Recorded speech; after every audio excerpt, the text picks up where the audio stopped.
ameka ye kubanga buli omu wanaaba bwatyo wayagala. Kale ninjagala biidhinillahi taala wenagambiddwa nti ndi omu ku bagenda okubaako bibatuusa olwaleero ng'ate mbituusa eri bakyala ng'ate ayajja ng'aleese ensonga eyo yali mukyala. Ninjagala tubeeko bye tunyumyamu nga tweyambisa ku bigambo bya Allah tabaraka wa taala okubeera nga tubeera bamativu n'embeera gye tulimu kubanga obulungi obusembayo buli wa Allah tabaraka wa taala mujjana. Wekitiibwa Allah tabaraka wa taala yagamba nti walau basata Allahu rizqa liibadihi. Muwulire ensonga eno etukwatako ffenna abaami n'abakyala nti singa Allah tabaraka wa taala yasalawo kututeera riziki sente mu baddu be kubateera sente yaani mu bungi basata yakozesa ekibayita ekitegeeza okwanjuliza yaani okuta sente nga buli omu ku nsi kuno ayina sente zonna zayagala nga Allah atuteeredde nga buli omu masha Allah buli omu ayina sente. Allah tabaraka wa taala agamba labaghaw fil ardi, abantu bandyekuluntaziza mu nsi, abantu bandyonoonye mu nsi, abantu bandisusse ekkomo mu nsi. Naye n'atugamba walakin yunazzilu biqadari ma yasha, wabula assa sente atuteera riziki ku kigero kwoyo gwabeera ayagadde. Ntegerekeseemu bannaye, atuteera riziki buli omu n'amupimira zaamuwa kwoyo gwabeera ayagadde biidhinihi taala. Ekyo no nkitegeeza kinga situnagenda wala, nekitegeeza nti ku nsi kuno kwetuli buli omu Allah embeera gyakutaddemu n'enfuna yammwe nga famire gwe n'omwami wo Allah tabaraka wa taala agimanyi bulungi. Sebo Allah tabaraka wa taala agimanyi bulungi. Ago ge mawulire ag'essanyu gesooka okubawa, teri ali mu mbeera ffenna gye tulimu okujjako Allah ng'agimanyi. Kati buno obujulizi butuyambeko okuguma nti buli wawulira ekigambo kino nti labaghaw fil ardi, ng'oddayo okemabega ng'ogamba Allah bakututeera nga ffe bagagga nga gundi, ffe twandibadde abakola albagho, ffe twandibadde abeekuluntaza Allah bayogerako, kubanga kyasoose n'agamba nti abakututeera ffenna ntubeera bagagga nga wetwagala, abaddu be bandibadde beekuluntaza mu nsi muno. Kwekuluntaza kitegeeza butakola Allah byayagala. Kati buli wobeera mu mbeera ng'ekunyizeemu olwa ssente ezitaliiwo, ng'oddayo ekwemabega ng'ogamba Allah bakuzituteera. Kambabuuzemu ekibuuzo, naddala basomako ku madarasa ag'emizikiti gye muwangaalira, bagagga bameka abayina ssente empitirivu bembeera nabo mu madarasa nga basoma? Oba bo mu Qur'ani mwekiri nti bo tibakkirizibwa kusoma busiraamu? Sigamba nti no buli mugagga tasoma ddiini gye bali Allah byasitula. Waliwo omuddu omu ali Dubai n'olwaleero akyali mu byafaayo,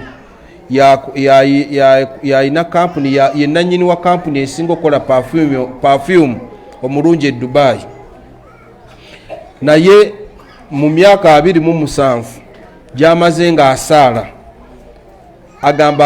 agamba nti imaamu tasitula mikono ku takbiratul ihram, takbira eggulawo esswala okujjako ng'ali mabegawe, bagisitula bonna.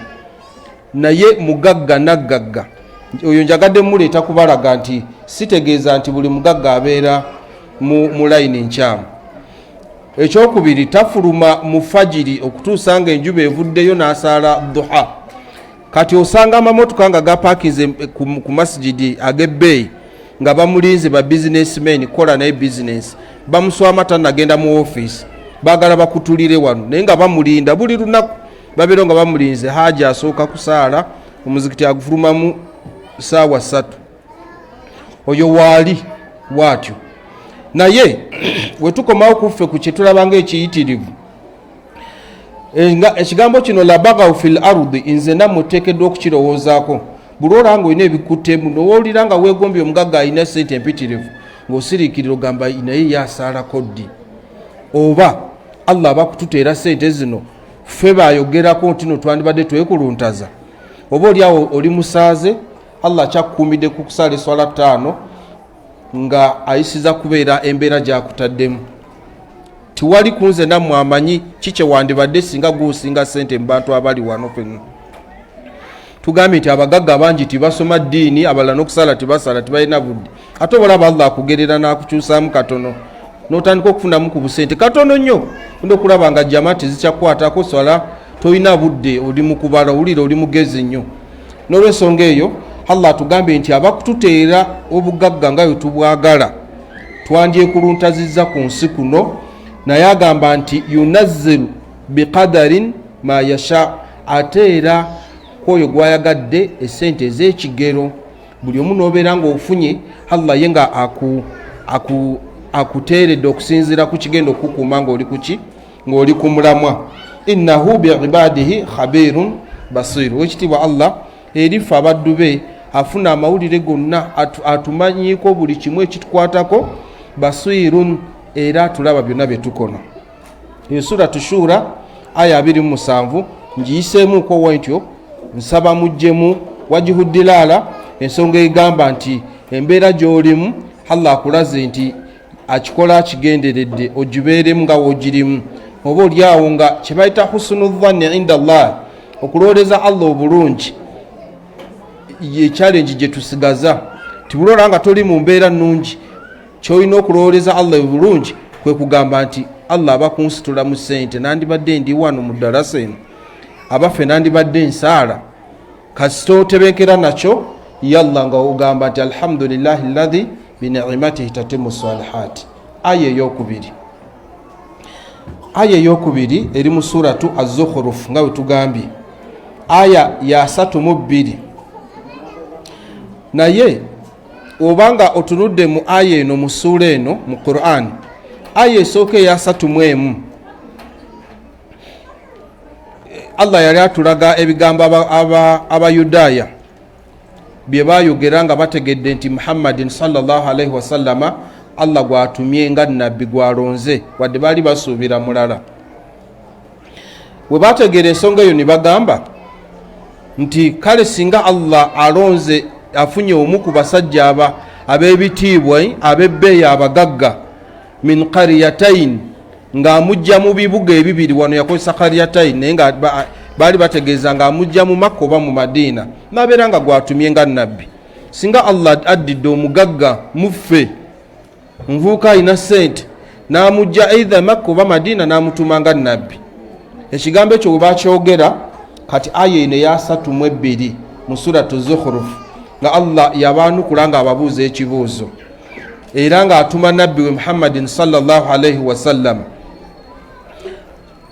nga amugamba nti ahum yaqsimuna rahmata rabbik abantu abo balowooza be bagabanya okusaasira kw'omulezi wo Allah wano rahmata rabbika yali ategeeza abantu abo aboogera ebyo nti singa Allah yatuma gundi oba gundi balowooza be bakolanga we baagala be balina okukola ekyo kye baagala oba Allah tabaraka wa taala yalina okukola kyayagala kyeyabuuza nti ahum yaqsimuna rahmata rabbik balowooza nti bagenda okukola nga bebaagala kyebaagala kyebabakola kati muwulire wajihuddilaala wekitiibwa Allah agamba nti nahnu qasamna bainahum maishatahum fi lhayati duniya buno bwe bubaka bwange obukulu mu aya eno eyokubiri Allah agambye nti nahnu qasamna bainahum maishatahum fi lhayati duniya iffe Allah yakozesa ekigambo ekya nahanu ffe batera okukibuuza era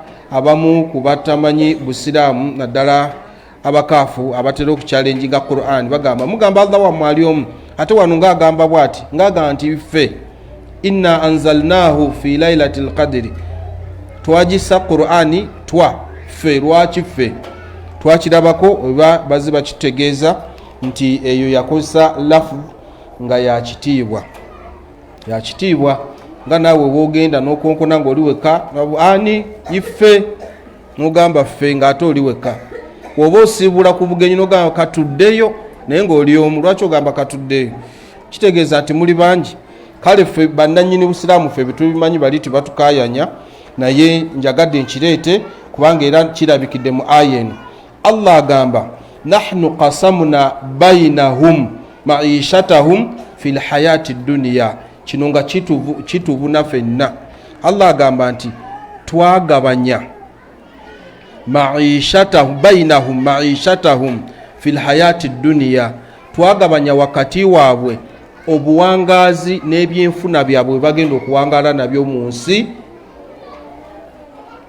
Allah tabaraka wa taala nade we nabadde nsomako wano mu bugazi bwawo nasomyeko nti emyaka emitwalo etaano nga Allah tannatonda nsi naggulu yasooka kutugabanyiza buli omu agenda okubeera ku nsi kyagenda okufuna nekyatagenda kufuna.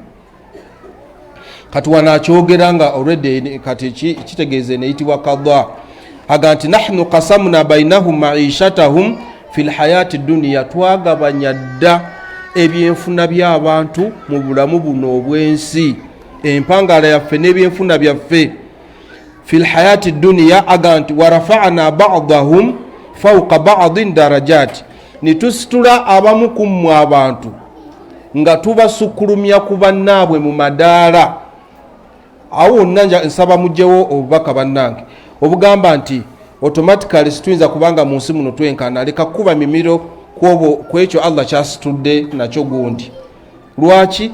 Kubanga agambye nti yatugabanyiza dda buli omu kyagenda okukola atya kyagenda okufuna ku nsi kuno mu by'essente n'atakoma okwo n'abeera nti yatugabirira nga tusiŋŋana mu madaala. Ekyo nakyo kikumale. Era eno aya madaala mu ssente ate abalala nga bali wansi yatuwa n'ensonga obeere mumativu. Era n'ensonga egenda nnyo ku bakozi abakozesebwa nga bakusasula olina obulimu gw'okola nga bakusasula. Just gwe ng'omusiraamu ali mu mbeera y'okukozesebwa obeera mumativu n'ogamba alhamdulillahi ala kulli hal. Allah agamba nti warafa'na ba'dahum fawqa ba'din darajat ntubasitula wakati waabwe ng'abamu basinga ku bannaabwe mu madaala. Abamu balina mu kasente abalala tibalina, abalala kakweyiya. N'atuwa ensonga ti liyattakhidhu ba'duhum ba'dan sukhuriya bano bempadde sente bafuule bali abatalina bakozi baabwe. Bano bempadde sente oba bano besiwadde abatalina nga bakweyiya babeere bakozi babali abalina. Lwaki olowooza nti omugaga yagenda okwesimira toyi ng'ate alina sente ng'ate gwe oli olina amaanyi? Mu kampuni emu nali nkolerayo kati nga navaayo wayitawo akaseera nimpulira nti waliyo enteekateeka y'okwekalakaasa ng'abakozi bagamba tukooyo omugagga nga we tutera okukiyogera ntukooyo omugagga otumanyiira tugenda kuteeka wansi ebikola yajja akola atya yajja akole. Omusiraamu nga oli mu kampuni eyo ng'omanyi aya eno we bateeka wansi ebikola gwe tobiteekawo. Lwaki? Olw'ensonga nti weekitiibwa Allah akuwadde n'ensonga lwaki toyinaamu kasente. Wamaze okuwa ensonga ate n'akulaga kyogenda okufuna kyagenda kuyisiza ku ki. Kakati oteeke wansi ebikola ye ajje yeekolere nga Allah akugambye nti ekyamuweesa sente gwe noba nga toyina obeere mukozi we akusasule obeere nga riziki yo Allah ayisiza ku ye. Naye eyo si gye njagadde nnyo wabula kibadde kikulu nnyo okuleeta ensonga lwaki Allah yagituwadde lwaki yatusitula mu madaala ng'abamu basinga ku bannaabwe. Mu butuufu ogenda kusanga nga omuzimbi agenda azimbe nga bamuwa sente tiwali azimbisa nju nga talina ki talina sente. Tusaba ekitiibwa Allah atugabirire ku ekyo kyalaba nga tikigenda kutujja mu kumusinza. Naye ebbanga ly'omala ng'okyali mu mbeera gy'olaba ng'embi beera mu mativu. Alqanaa okubeera nga wekkusa. Abamu abali wano ndi mu mativu nti no tuli bapangisa. Abamu tupangisa muzigo gumu n'abalala buli mu mbeera egyo bupangisa. Lwaki olowooza nti kubanga mulaba mu bupangisa bwaffe gye tuli bakoonako na bukonyi nti owaayo eswala etuuse. Naye omugagga oli gwe weesimisa n'otwata ni ku mutwe ne weewuunya n'ogamba naye bano bo basala magezi ki nkukakasa abantu abo tibeebaka. Nakino kankirungamize ddala kinyanguyire okuyisaawo nti si buli mugagga nti ali mu mbeera mbi. Naye abantu abo tibeebaka. Omuvubuka omu ku kyalo ekimu yagenda nasinkana musajja mukulu nga tambula bali bayise ku kikomera ky'omugagga ow'okukitundu gwe bamanyi obulungi nga musiraamu. Kati omuvubuka ono n'agamba muzeeyi ono gwe yasanga nti naye muzeeyi kkiriza nkwebuuzeeko mazima ddala tusaze magezi kinaffe okubeerako mu mbeera ng'eya Haji gundi oyo, kubanga nga woyita buyisi ku kikomera ebweru n'enju ne kamera n'enzimba y'enju okakaza ddala nti yo sente weeri. Ate omuvubuka ga naye omuntu asaze magezi kyokkola ati omusajja mukulu n'amugamba nange gw'obuuza mu myaka gino gy'ondabamu embeera yennyini gye ndimu sinze mutuufu wa kubuuza kuba kati nze nkuyambe ntya, nze nkuwa amagezi nti genda mu kikomera ekirungi. Haji si musajja wakwekuluntaza, ogende omubuuze yasala amagezi ki. Kati omuvubuka ono n'agamba nno mpadde amagezi, n'agenda yeebuuza ekibuuzo wasala magezi ki naffe tugakole, naye embeera embi etuyitiriddeko. Kakati watuuka asikali n'amuggulira geeti n'ayingira. Bwe yayingira munda mu kikomera mu butuufu nga takkiriza nti yali mu kifo ekyo. Kati asanga omukyala ng'alina abaana basatu nga mu compound wali ali mu kuzannya n'abaana be. N'atuuka n'amubuuza nga nnyini atya n'okutya bakanyama abali wali ng'alinga ayingidde mu jjanaayi ey'okunsi. Kati abuuza nti njagala Haji, agamba omukyala njagala Haji, namuga agenda mu nju gy'ali. Omuvubuka agamba natambula nga ngenda mu nju naye nga mu butuufu Haji gwe njagala okulaba simanyi waafaanana, naye nga si mpulira ntidde. Kati wayingira yasanga Haji atudde mu sofa seeti ye, ntebe ye ey'olugalaamirizo. Kati Haji n'amulaba n'amwaniriza n'amugamba sasa okulaba muvubuka mutabani. Muvubuka naye kugamba nga atya n'okuddamu. Kati n'agamba nange Haji sasa okulaba naye mbadde nyize kwebuuzaako nti kiki. Kugamba Haji tiyamukkiriza nakusooka kutuula kiki. Omuvubuka n'amugamba nti nze kwebuuzaako wasala magezi ki okubeera mu mbeera ng'eno gy'olimu, era ffe tukoze tutya okubeera bwe tutyo. Kati Haji n'amugamba, Haji yali atudde mu ntebe ye engazi obulungi, n'amugamba nti mbadde nsaba otuule ku dining table. Entebe ezo ez'oku dining muzimanye zo zibeera flexible, sobola ogisembeza.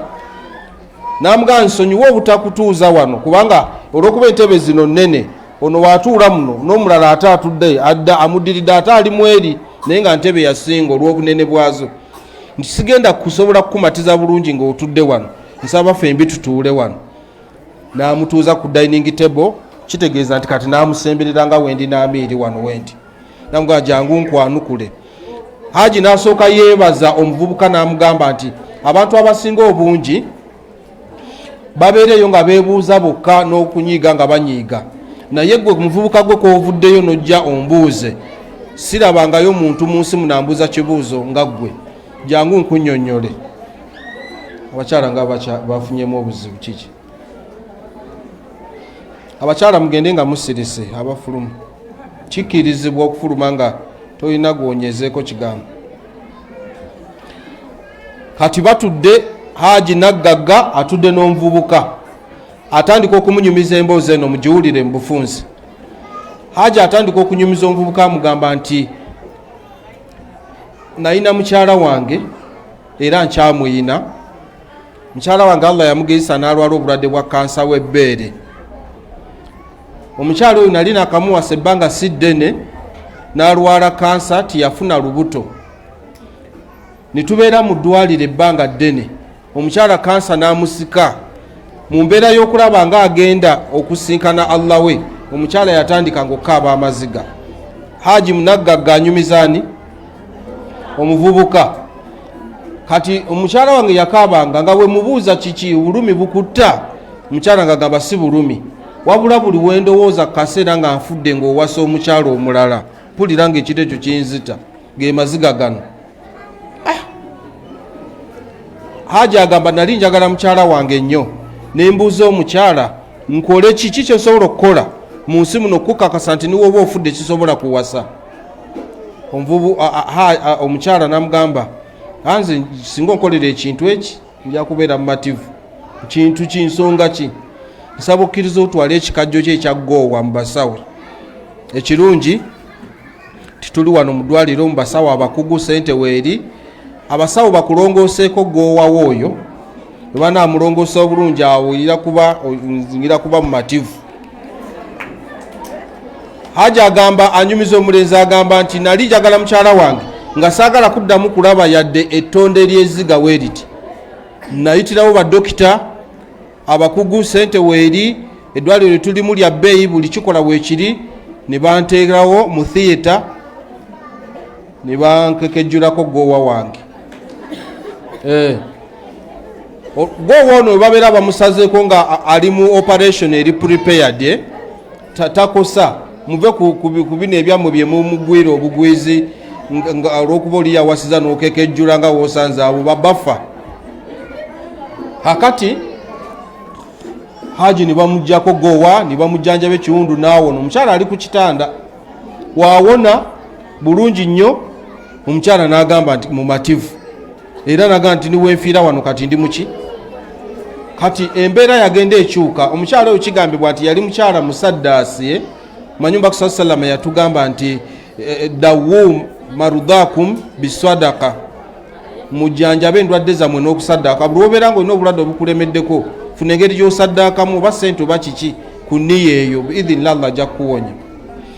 Omukyala Allah n'amuwonya obulwadde bwa kansa era tebalwa nnyo mu ddwaliro. Omukyala bagenda okumugira nga alispondinga bulungi ku ddagala n'awona ne babasiibula n'addawa n'addeeka.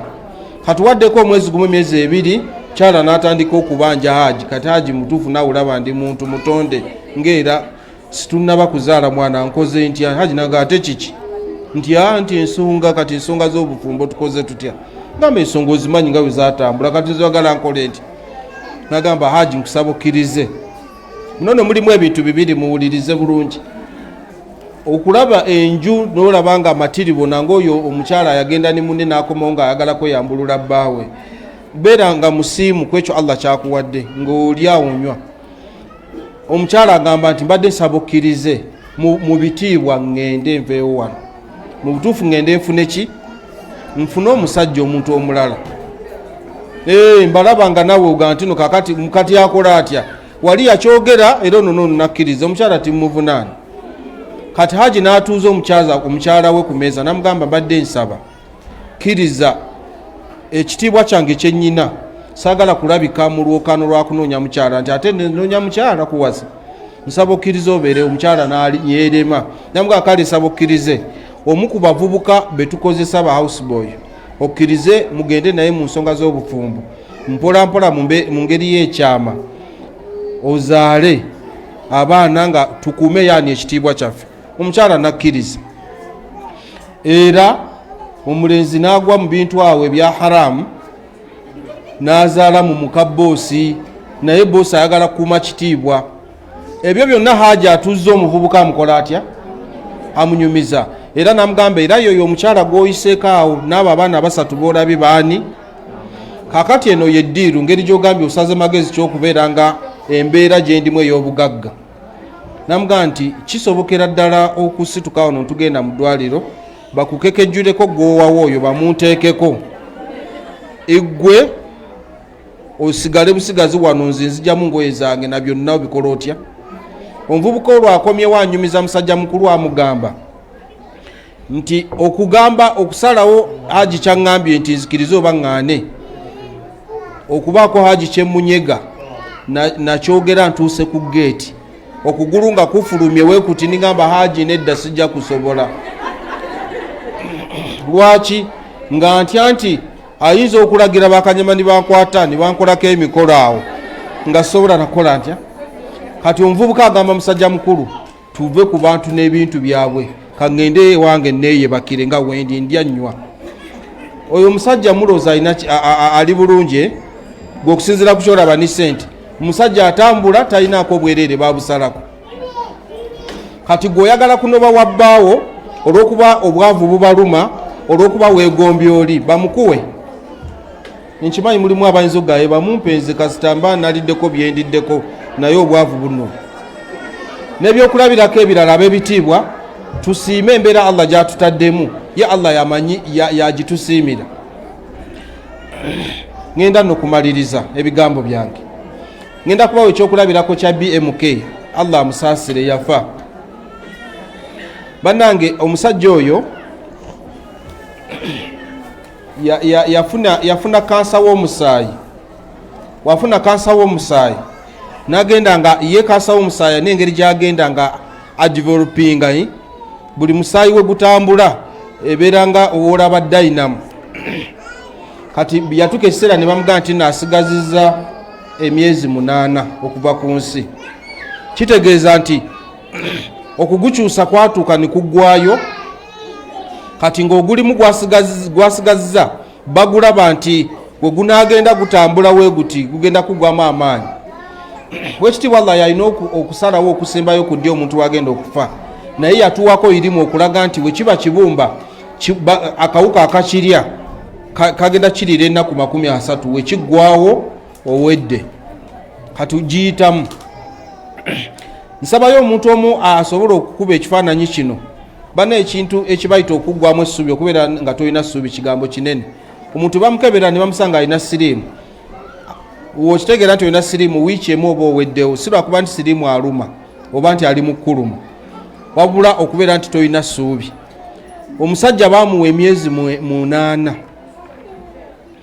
naye ng'obugagga bw'alina naliko omukozi eyo ng'oggyeko ensi endala eza East Africa ezimanyikiddwa nti yalinamu ebyobugagga ebitamanyi na hoteri African eyo.